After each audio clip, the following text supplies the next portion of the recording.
അങ്ങയുടെ ഒരു കളിഭ്രാന്ത് തുടങ്ങിയിട്ട് ഇപ്പൊ എത്ര കൊല്ലമായി കാണും? കൊച്ചുനാളിലേ ഉള്ളതാ. ഏത് വയസ്സിൽ തുടങ്ങി കളി? ഒരു 11 വയസ്സ് മുതൽ തുടങ്ങിയതാ.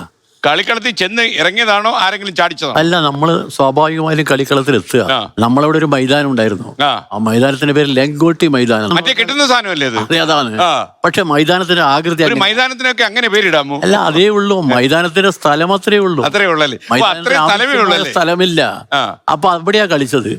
അവിടുന്ന് കളിച്ചിട്ടാണ് ഞാൻ വന്നത്. അവിടുന്ന് പിന്നെ കണ്ണൂർ വരെ എത്തി. അപ്പൊ കക്കാടുന്ന് കളിച്ച് കണ്ണൂർ വരെ എത്താനുള്ള ഒരു വഴിയുണ്ടല്ലോ. അന്നേ ഫുട്ബോളിനോട് എനിക്ക് ഒരു വലിയ ആരാധന. അന്ന് രാഷ്ട്രീയത്തിലുണ്ടോ? രാഷ്ട്രീയത്തിലുണ്ട്. രാഷ്ട്രീയത്തെ പോലെ തന്നെ ഫുട്ബോളിനുള്ള എടുപ്പുണ്ടായിരുന്നു. രാഷ്ട്രീയത്തിൽ നമ്മള് കണ്ണൂരിൽ എല്ലാ രാഷ്ട്രീയക്കാരുണ്ടല്ലോ.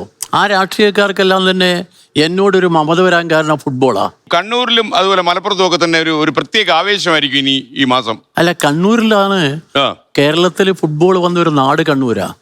റൂട്ട് സാഹിബ് ബ്രിട്ടീഷുകാരൻ. അദ്ദേഹം ഫുട്ബോളുമായി ആദ്യം കണ്ണൂരിൽ വന്ന് ഇറങ്ങുക. കണ്ണൂരിൽ പട്ടാളക്കാരുടെ കേന്ദ്രത്തില്. ഇന്ത്യയിൽ ഫുട്ബോൾ വന്നു തന്നെ പട്ടാളക്കാരുടെ കേന്ദ്രത്തിലാ. ഏർക്ക ക്ലബ് അതാണല്ലോ. അപ്പൊ ഇന്ത്യയും കണ്ണൂരും തമ്മിലുള്ളൊരു ബന്ധം അങ്ങനെയാ. ബംഗാളും കണ്ണൂരും തമ്മിലുള്ളൊരു ബന്ധം പോലെ. ആ ബന്ധത്തിൽ അവിടുന്ന് കണ്ണൂർ ഫുട്ബോൾ വളർന്നതാ. അവിടുത്തെ പ്രധാനപ്പെട്ട ക്ലബ്ബ് ലക്കച്ചാർ ക്ലബ്ബ്.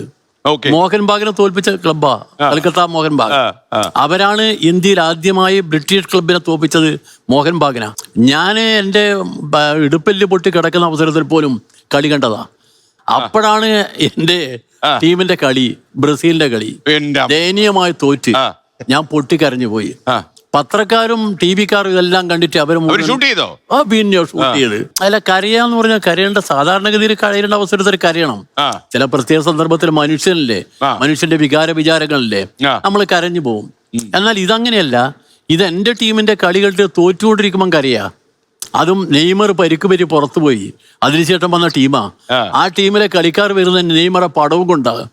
അങ്ങനെ വന്ന് നമ്മൾ നന്നായി തോറ്റ്. എവിടെ നിന്ന്? ബ്രസീലിൽ നിന്ന് തന്നെ.